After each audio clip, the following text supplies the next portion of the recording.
Terseret kasus Syahrul Yassin Limpo, KPK cegah Febri Diansyah ke luar negeri. Johnny G. Plate kembalikan 1,7 triliun rupiah hasil korupsi proyek BTS. Kemenkes bantah korupsi terjadi di era Budi Sadikin.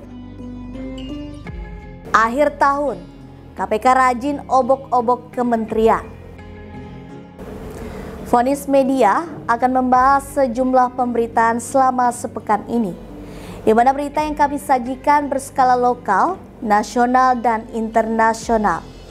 Ulasan tentang persoalan hukum, peristiwa korupsi, pencucian uang, dan kriminal secara umum. Semua kita rangkum dalam program Delik, deretan lintas hukum dan kriminal.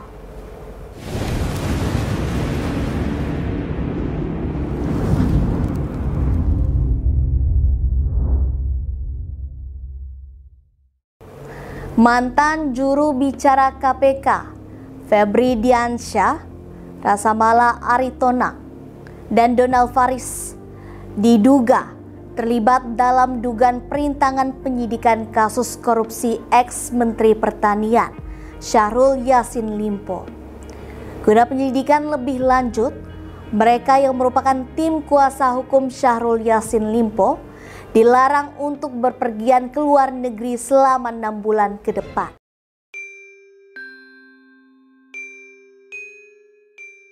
Komisi Pemberantasan Korupsi mencegah Febri Diansyah dan koleganya berpergian ke luar negeri karena diduga terlibat dalam dugaan perintangan penyidikan kasus ex-Menteri Pertanian Syahrul Yassin Limpo SYL. Selain Febri, KPK mencegah Rasamala Aritonang dan Donald Faris.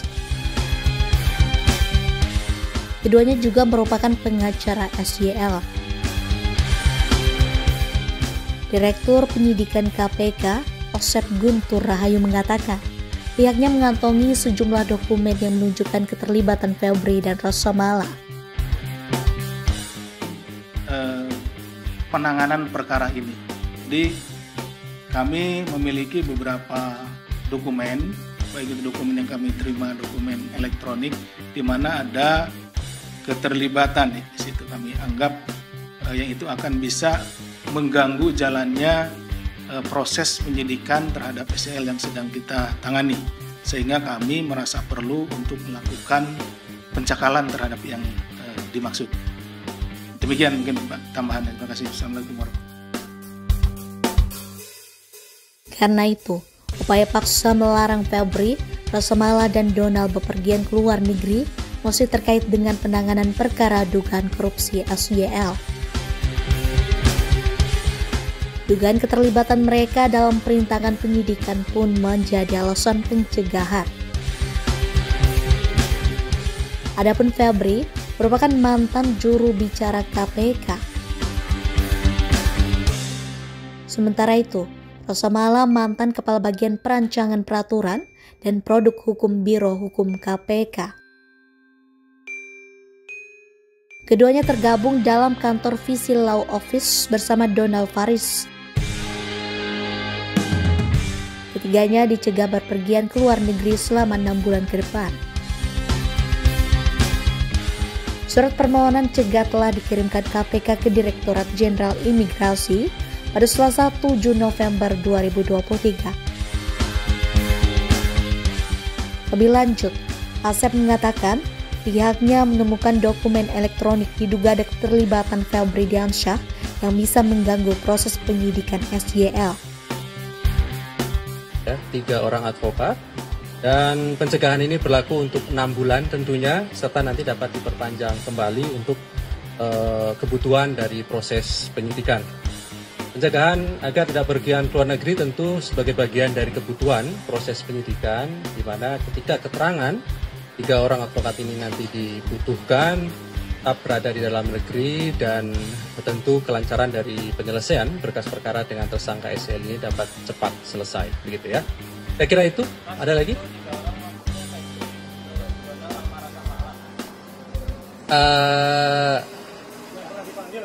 Yang pernah dipanggil dan diperiksa. Sementara itu, Febri mengatakan pihaknya hanya melakukan tugas sebagai advokat. Febri mengatakan telah bersikap kooperatif terkait penanganan kasus dugaan korupsi yang menjerat SYL. Ia menjamin akan hadir jika KPK membutuhkan keterangannya.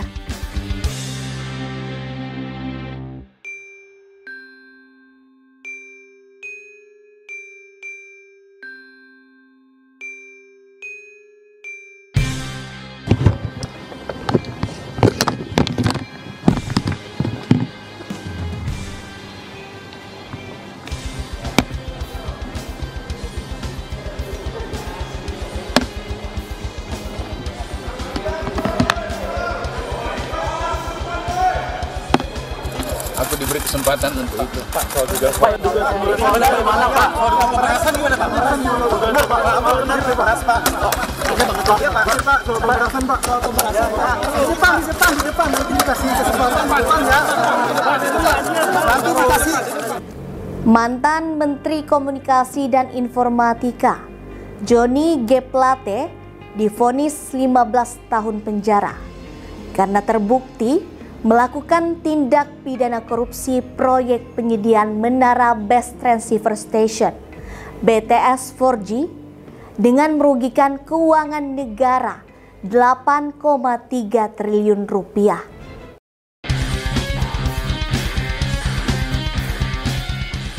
Majelis Hakim Pengadilan Tipikor Jakarta menyatakan 6 terdakwa kasus korupsi proyek penyediaan Menara Base Transceiver Station BTS 4G dan infrastruktur pendukung 1, 2, 3, 4, dan 5 di Kementerian Komunikasi dan Informatika Kemenkominfo terbukti merugikan keuangan negara 8,3 triliun rupiah.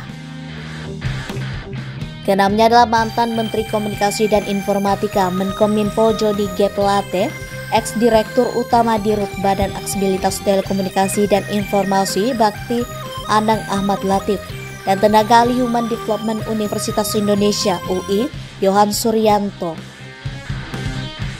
Kemudian, mantan komisaris PT Solitech Media Sinergi Irwan Hermawan, ex-direktur utama PT Mura Telematika Indonesia Galumbang Menak, dan ex-account Director of Integrated Account Departemen PT Huawei Teach Investment Mukti Ali.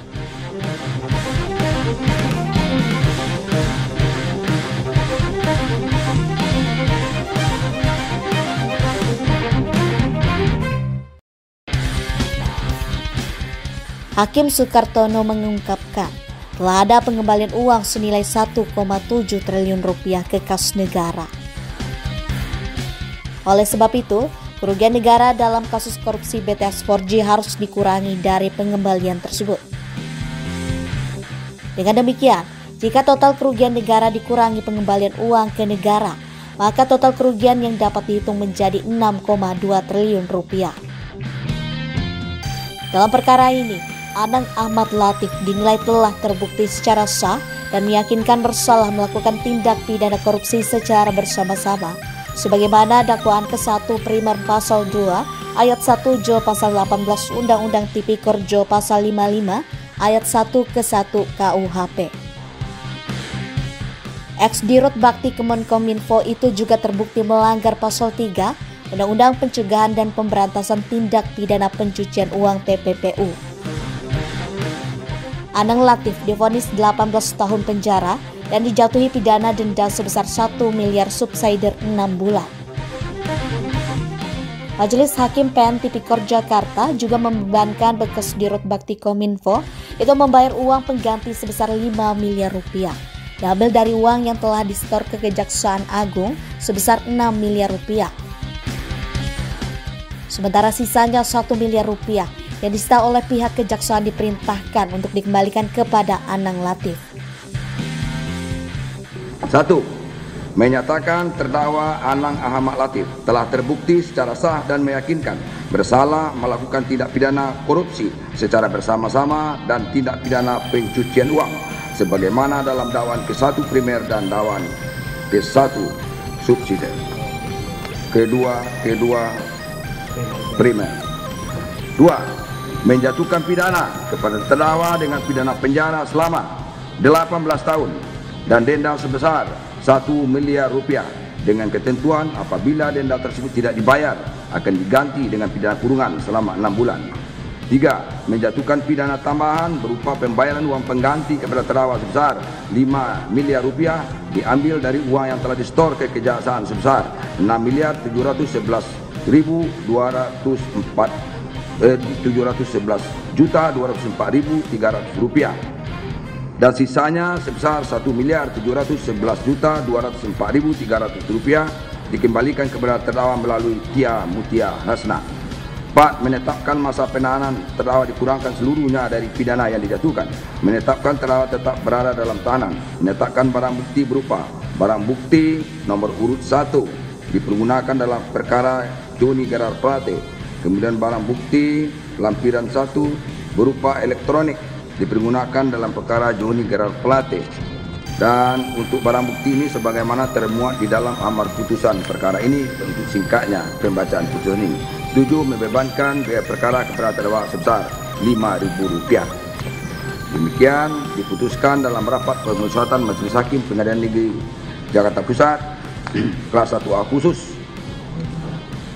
pada hari Senin tanggal 6 November 2023, putusan mana diucapkan dalam persidangan terbuka untuk umum pada hari ini Rabu tanggal 4 November 2023 oleh kami Fazali SAMH sebagai Ketua Majelis, Rianto Adam Pontoh SAMH dan Kolonel Sukartono SAMH Hakim ad hoc sebagai Hakim Anggota, dibantu oleh Fahri Bani Hamid SAMH sebagai Panitera Pengganti, dihadiri hadapan terdakwa dihadiri oleh penuntut umum dari Kejaksaan Agung, di hadapan terdakwa dengan didampingi oleh penasihat hukumnya.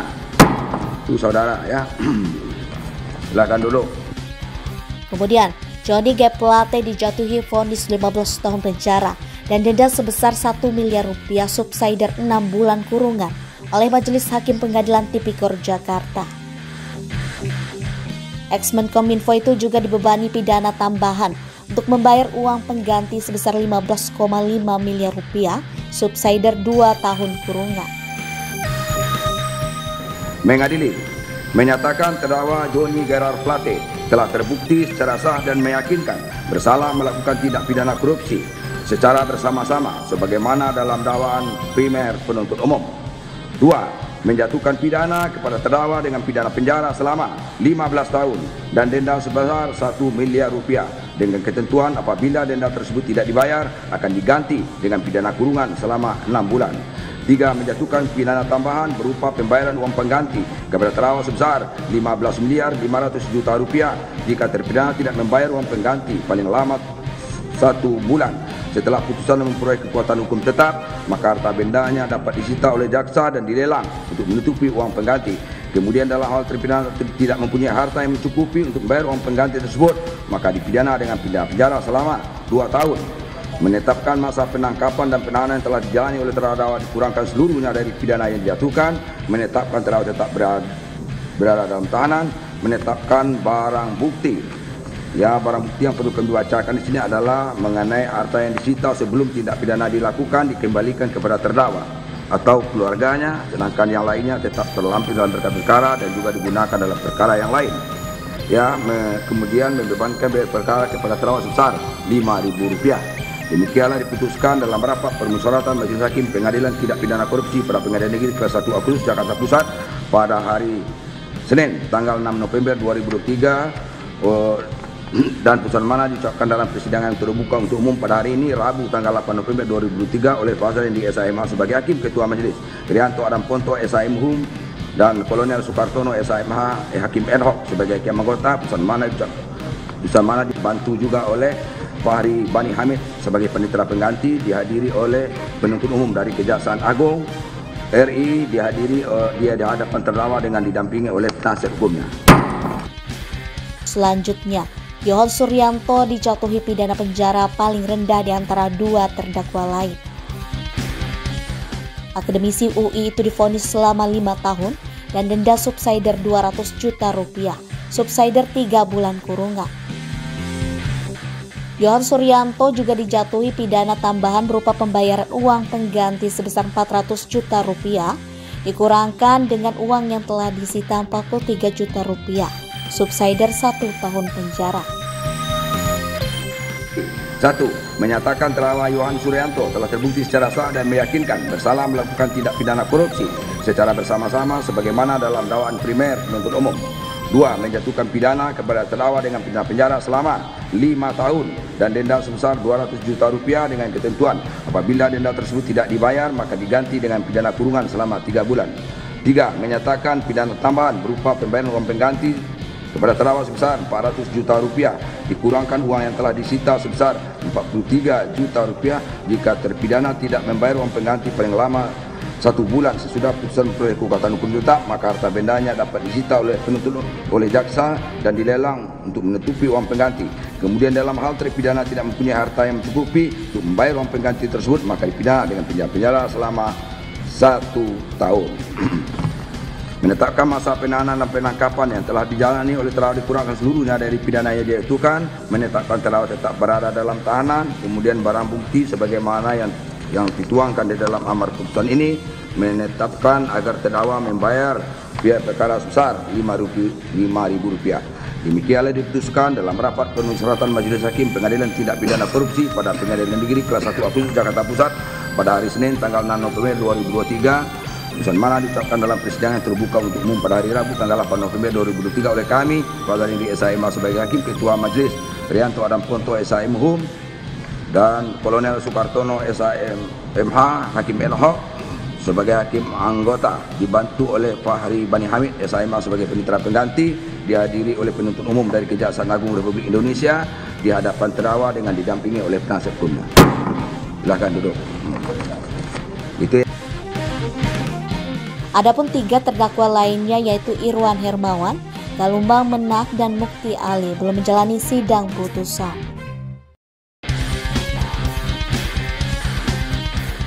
Juru bicara penindakan dan kelembagaan KPK, Ali Fikri mengungkapkan KPK telah menetapkan tersangka dalam kasus proyek pengadaan alat pelindung diri APD COVID-19 di Kementerian Kesehatan.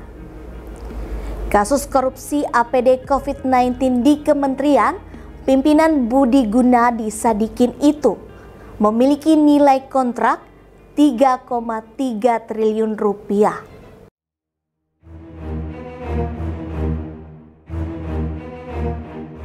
Komisi Pemberantasan Korupsi mengumumkan telah menetapkan tersangka dalam kasus proyek pengadaan alat pelindung diri APD COVID-19 di Kementerian Kesehatan Kemenkes. Beragam fakta ditemukan dari korupsi pengadaan tahun anggaran 2020 hingga 2022 ini. Mulai dari nilai proyek yang mencapai triliunan rupiah, jumlah kerugian hingga tersangka yang tidak hanya 1 orang. Juru bicara penindakan dan kelembagaan KPK Ali Fikri mengungkapkan, korupsi APD COVID-19 di Kementerian Pimpinan Budi Gunadi Sadikin itu memiliki nilai kontrak Rp3,3 triliun. Dia menyebut uang triliunan tersebut digunakan untuk membeli 5 juta set APD di masa pandemi COVID-19. Ali mengatakan, hingga saat ini kasus tersebut masih terus dalam pengembangan. Karena masih dalam pengembangan, Ali mengatakan tidak bisa memastikan jumlah pasti dugaan kerugian akibat praktik korupsi APD COVID-19 ini. Dia hanya menyebut dugaan kerugian keuangan negara karena ulah para tersangka mencapai ratusan miliar rupiah. Ali juga menyebut praktik korupsi yang terjadi dalam situasi pandemi itu tidak dilakukan oleh 1 tersangka saja. Dia menyebut ada beberapa tersangka yang ditetapkan dalam kasus ini. Meski sudah menetapkan beberapa tersangka, KPK belum bisa mengungkap identitas para pelaku. Nama para tersangka ini akan diumumkan ketika penyidikan dinilai cukup. Berikut detail perbuatannya. Dalam perkara ini, KPK menjerat para tersangka menggunakan pasal 2 dan pasal 3 Undang-Undang Pemberantasan Tindak Pidana Korupsi. Pasal itu menyangkut dugaan perbuatan melawan hukum, memperkaya diri sendiri, orang lain, atau korporasi yang menimbulkan kerugian keuangan negara. KPK saat ini sedang melakukan proses penyidikan dugaan APD, alat perlindungan diri APD untuk COVID-19 di Kementerian Kesehatan RI tahun anggaran 2022 dengan nilai proyeknya 3,03 triliun gitu ya. Jadi saya kira ini cukup besar proyek APD untuk COVID-19 dan KPK kemudian concern terhadap persoalan ini dan nilai dengan 3,03 triliun tadi itu untuk 5 juta set APD gitu ya. Penyidikan masih berjalan tentunya dan teman-teman sangat yakin tahu bahwa nama-nama tersangka pasti kami akan publikasikan nanti ketika proses penyidikan cukup dan kemudian kami lakukan penahanan terhadap para tersangka. Jadi perkara ini berkenaan dengan dugaan penyalahgunaan kewenangan gitu ya, sehingga ada dugaan timbul kerugian keuangan negara. Saya tahu teman-teman akan bertanya kerugian keuangan negaranya sekira berapa gitu ya.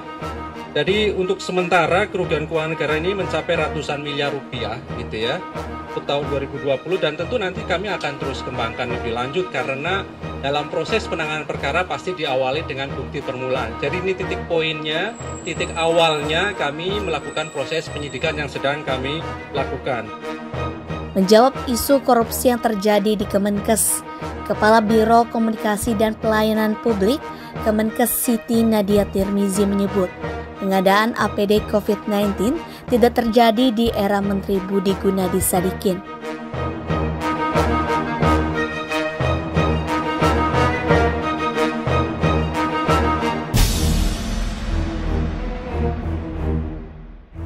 Ya, saya sudah pelajari sebelum saya masuk. Memang kan ada pembelian yang harus cepat dilakukan di awal-awal sehingga dapat terjadi banyak harga-harga yang mungkin tidak sesuai atau berbeda-beda. Nah, saya sudah minta buat saya di posisi di Kementerian Kesehatan, yang penting kita dukung. Dari kasus tersebut, KPK mencegah 5 orang untuk berpergian ke luar negeri. Sebab kelimanya terkait penyidikan kasus dugaan korupsi pengadaan APD di Kemenkes tahun anggaran 2020 hingga 2022.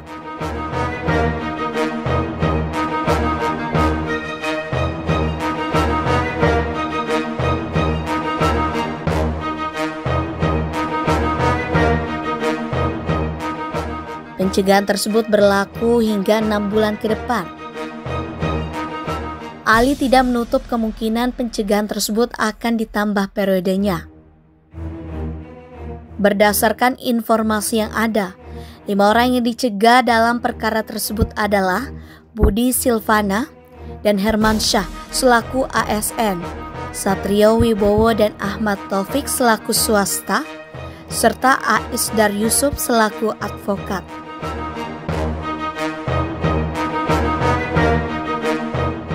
Komisi Pemberantasan Korupsi mengumumkan telah menetapkan tersangka dalam kasus proyek pengadaan alat pelindung diri APD COVID-19 di Kementerian Kesehatan.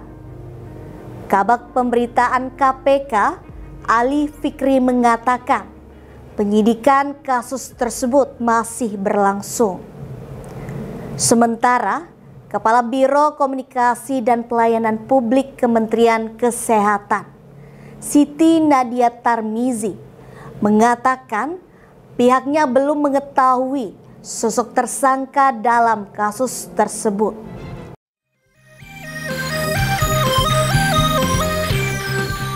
Komisi Pemberantasan Korupsi tengah mengusut kasus dugaan korupsi alat pelindung diri atau APD di Kementerian Kesehatan. KPK mengatakan sudah ada tersangka dalam kasus ini. Saya sampaikan aja, ya kita sudah menetapkan tersangka dan sudah ada nama-namanya sudah ada semuanya. Masa lupa tadi, tapi Mas Mario tadi sudah hafal banget itu. Ya udah. Alex mengatakan KPK sudah menandatangani surat perintah penyidikan terkait kasus ini. KPK menyebut nilai proyek di kasus itu mencapai 3 triliun rupiah untuk 5 juta set APD. Kabag Pemberitaan KPK, Ali Fikri mengatakan penyidikan kasus tersebut masih berlangsung. KPK saat ini sedang melakukan proses penyidikan dugaan APD, alat perlindungan diri APD untuk COVID-19 di Kementerian Kesehatan RI tahun anggaran 2020-2022 dengan nilai proyeknya 3,03 triliun gitu ya. Jadi saya kira ini cukup besar proyek APD untuk COVID-19 dan KPK kemudian concern terhadap persoalan ini dan nilai dengan 3,03 triliun tadi itu untuk 5 juta set APD gitu ya. Penyidikan masih berjalan tentunya dan teman-teman sangat yakin tahu bahwa nama-nama tersangka pasti kami akan publikasikan nanti ketika proses penyidikan cukup dan kemudian kami lakukan penahanan terhadap para tersangka. Jadi perkara ini berkenaan dengan dugaan penyalahgunaan kewenangan begitu ya, sehingga ada dugaan timbul kerugian keuangan negara. Saya tahu teman-teman akan bertanya kerugian keuangan negaranya sekira berapa begitu ya. Jadi untuk sementara kerugian keuangan negara ini mencapai ratusan miliar rupiah gitu ya untuk tahun 2020 dan tentu nanti kami akan terus kembangkan lebih lanjut karena dalam proses penanganan perkara pasti diawali dengan bukti permulaan. Jadi ini titik poinnya, titik awalnya kami melakukan proses penyidikan yang sedang kami lakukan. Di sisi lain, Kemenkes buka suara soal dugaan yang tengah diusut KPK ini. Kemenkes mengatakan kasus itu terjadi sebelum era Budi Gunadi Sadikin sebagai Menteri Kesehatan. Kepala Biro Komunikasi dan Pelayanan Publik Kementerian Kesehatan, Siti Nadia Tarmizi, mengatakan pihaknya belum mengetahui sosok tersangka dalam kasus tersebut. Kemenkes masih akan menunggu proses hukum yang tengah berjalan di KPK.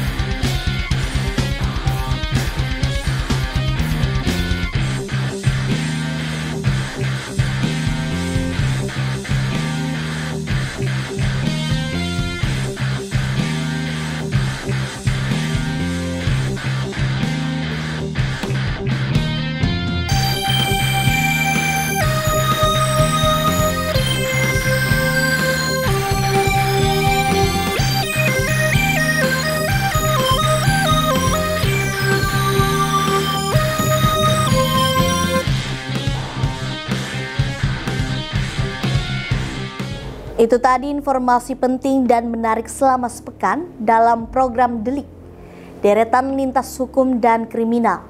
Anda bisa mengakses berita lainnya di web kami di vonis.id dan di channel YouTube Vonis Media. Jangan lupa untuk komen, share, like, dan subscribe channel kami. Kami undur diri, sampai jumpa di minggu depan.